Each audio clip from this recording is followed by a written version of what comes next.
देखिए, कांवड़ की यात्रा वही लेने जाता है जिसके दिमाग में कबाड़ भरा होता है। कबाड़ किस चीज का? कि मैं धर्म की रक्षा करूंगा।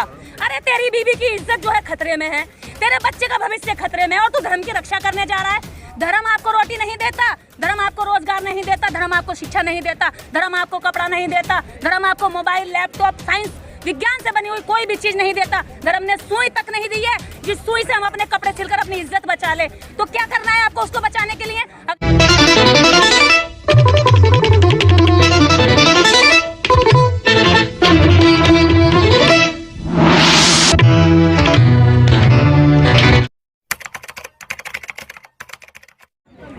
आज संविधान दिवस का मौका है, तो इस संविधान दिवस के मौके पे आप क्या बहुजनों को संदेश देना चाहेंगे? आज संविधान दिवस के मौके पर सबसे बड़ी बात तो यह है, जो देश के 130 करोड़ आबादी है, जो इस देश का जन गण मन है, वह सभी इस भारतीय संविधान को सुरक्षित करने के लिए प्रयासरत रहे। क्योंकि कुछ इस तरह से देश के नागरिक बनकर ऐसे लोग भी भारत में बैठे हैं जो संविधान को निरंतर खत्म करने की और समीक्षा करने की कंटिन्यू बात करते रहते हैं। तो मेरा यही यहाँ से संदेश है समस्त देश की जनता को कि संविधान की सुरक्षा करें। संविधान के अंदर ही आपका जीवन और आपका मान सम्मान सुरक्षित है।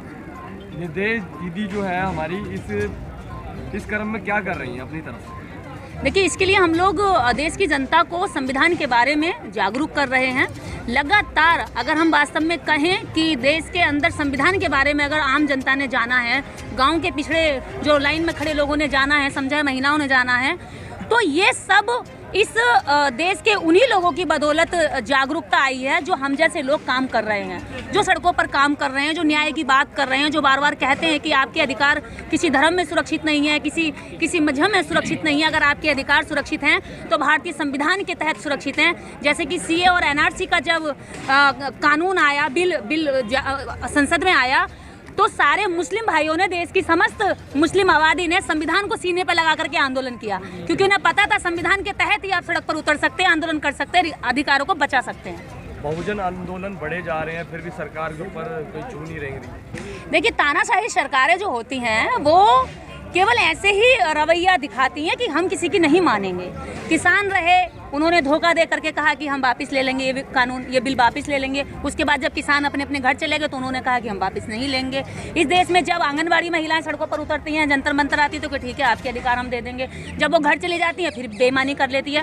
तो ये सरकार देश की आम जनता के साथ बेईमानी कर रही है, महिलाओं के साथ, युवाओं के साथ। रोजगार के नाम पर युवाओं को यहाँ कांवड़ की यात्राएं दे दी हैं, रोजगार के नाम पर यहाँ युवाओं को क्या कहते हैं, जगह जगह पर फिल्मों का बहिष्कार करने के लिए दे दिया है, नाटकों का बहिष्कार करने के लिए दे दिया है, नेताओं के पीछे भागने का रोजगार दे दिया है।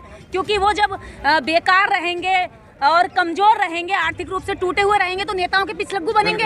हाँ, नेताओं से कहेंगे साहब हमारा थोड़ा सा काम करा दो ताकि 1000-2000 बच जाए, रोजी रोटी चल जाए।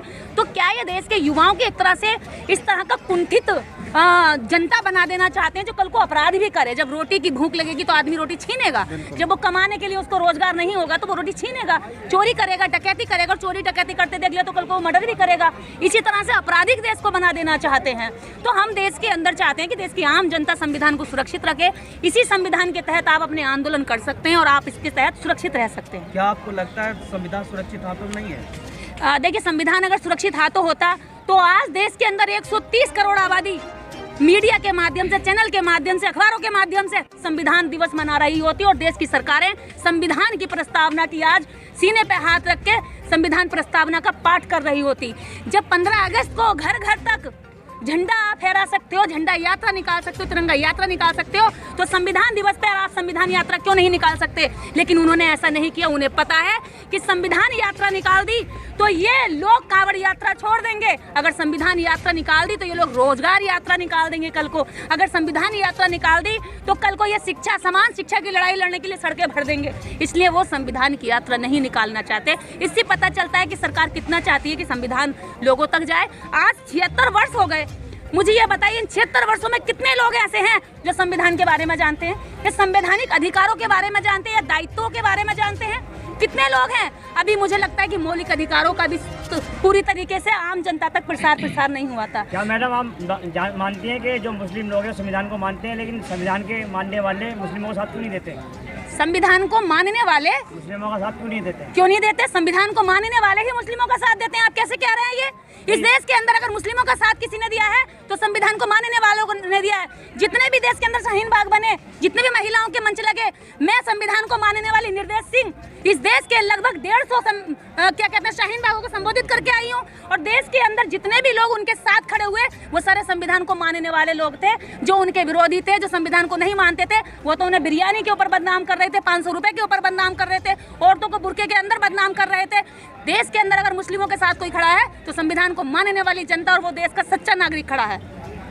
अच्छा, मेरा एक सवाल है कि कांवड़ियों के अंदर सबसे ज्यादा बहुजन लोग ही जाते हैं, लेकिन इस दिशा में आप कैसे यानी कि उनका दिमाग जो है परिवर्तित करेंगे कि वो उस दिशा में न जाकर मिशन की दिशा में आया, बाबा साहब अम्बेडकर जो कहते थे उस दिशा में काम करें? देखिए, कांवड़ की यात्रा वही लेने जाता है जिसके दिमाग में कबाड़ भरा होता है। कबाड़ किस चीज का? कि मैं धर्म की रक्षा करूंगा। अरे तेरी बीवी की इज्जत जो है खतरे में है, तेरे बच्चे का भविष्य खतरे में है और तू धर्म की रक्षा करने जा रहा है। धर्म आपको रोटी नहीं देता, धर्म आपको रोजगार नहीं देता, धर्म आपको शिक्षा नहीं देता, धर्म आपको कपड़ा नहीं देता, धर्म आपको मोबाइल, लैपटॉप, साइंस, विज्ञान से बनी हुई कोई भी चीज नहीं देता। धर्म ने सुई तक नहीं दी है जिस सुई से हम अपने कपड़े सिलकर अपनी इज्जत बचा ले। तो क्या करना है आपको उसको बचाने के लिए? अगर आपको बचाना तो मानवता बचाइए, अगर आपको बचाना तो अपने बच्चों की शिक्षा बचाइए। आपको गुमराह किया जा रहा है क्योंकि धर्म की आड़ में ही आपके अधिकारों को काट काट के कमजोर किया जा रहा है। कल को आपको भीड़ बना देंगे, एक ऐसी भीड़ जो जिधर को हाँक लो उधर को हाँकने वाली। ये भीड़ को भेड़ की तरह मानते हैं और देश की आम जनता को इसी तरह से इन्होंने गुमराह किया हुआ है। ऐसे लोगों का उन्होंने ब्रेन वॉश कर दिया, चाहे डर का माहौल बना के या किसी भी तरीके से, लेकिन वापस कैसे लेकर आएंगे? देखिए, वापस लाने का एक ही माध्यम है कि जितने भी लोग देश के अंदर खुद को अम्बेडकरवादी कहते हैं या देश का जिम्मेदार नागरिक कहते हैं, वह सभी लोग मुहिम चलाएं। जितने लोगों को ज्यादा करके कह सकते हैं, जगा सकते हैं, गांव में, शहर में, जितने भी ग्रामीण अंचल में लोग रहते हैं, उनके साथ जाकर के आप जो है इस संविधान की प्रस्तावना के बारे में बताएं, उनके अधिकारों के बारे में बताएं। जितने चैनल्स हैं, ये लोकतंत्र के सबसे मजबूत चैनल्स खड़े हैं आज यहाँ पर, क्योंकि यही देश के सभी मुद्दों को आज देखिए, इससे ही पता चलता है कि कितने चैनल यहाँ पर है।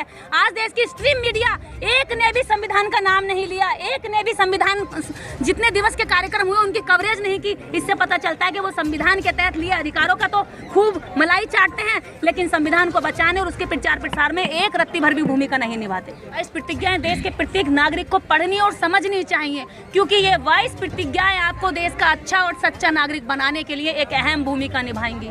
आपको एक दूसरे से प्रेम करना, व्यभिचार, चोरी, लूटपाट और नशा करने तक से दूर रहने की, व्रत रहने की ये प्रतिज्ञाएं हैं। ये कोई किसी के नुकसान की नहीं है, किसी को बर्बाद करने की नहीं है, किसी के विरोध की नहीं है, किसी के गाली की नहीं है, किसी के अपमान की नहीं है। ये तो एक व्यक्ति के आत्मसम्मान को ऊपर बढ़ाने के लिए, वैज्ञानिक दृष्टिकोण को ऊंचा करने के लिए 22 प्रतिज्ञाएं बनाई डॉक्टर अम्बेडकर ने। और आज उन 22 प्रतिज्ञाओं को जो लोग जान रहे हैं कि भी इनमें जीवन का इतना बड़ा सार छिपा हुआ, वो लोग इनको अंगीकार कर रहे हैं, स्वीकार कर रहे हैं। मैडम, राजेंद्र पाल गौतम का एक ट्रीटमेंट है जो 22 प्रतिज्ञा को लेकर उनको किया गया है, और दूसरे तक उनके नेता हैं जो गणेश की फोटो लगाने की बात करते हैं। देखिए, मैं अभी यहाँ पर ये समझ रही हूँ कि किस तरह से इन्होंने नेता को उलझा दिया, यानी कि जिनका आप नाम ले रहे हैं।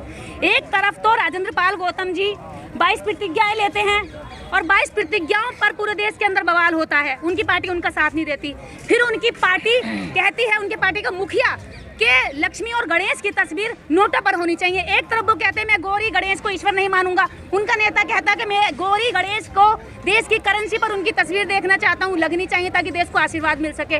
तो अब राजेंद्र पाल गौतम जी स्टार प्रचारक बन करके जनता के बीच में क्या कहेंगे कि भैया लक्ष्मी गणेश वाली जो फोटो मेरा नेता मांग रहा है उसके लिए वोट दे दो, या फिर वो ये कहेंगे कि मैंने 22 प्रतिज्ञाओं का अंगीकार किया था, उनका प्रचार प्रसार किया था, 22 प्रतिज्ञाओं के लिए वोट दे दो। अब मैं तो ये समझ रही हूँ कि राजेंद्र पाल गौतम जी कौन सा पक्ष रखेंगे, 22 प्रतिज्ञाओं वाला या गौरी गणेश और लक्ष्मी वाला? अब ये उनके लिए इस समय बहुत बड़ा चैलेंज है कि वो किस तरफ जाए, समाज के सच्चे हितैषी बने या पार्टी के सच्चे हितैषी बने। तो ये उनके लिए इस समय बड़ा खींचतान का समय है और मैं आशा उम्मीद करती हूँ कि वो इतने मजबूत होंगे कि वो सही डिसीजन ले सकें। अच्छा, इंडियन करेंसी पर तस्वीर होनी चाहिए, कुछ लोग कहते हैं बाबा साहब अम्बेडकर की होनी चाहिए। ये तो एक कटाक्ष का विरोध का हो गया, तुमने ये कहा तो हमने ये कहा, तुम कह रहे हो तुम्हारे बाप दादा होने चाहिए तो हमने कहा भी हमारे भी पूर्वज होने चाहिए।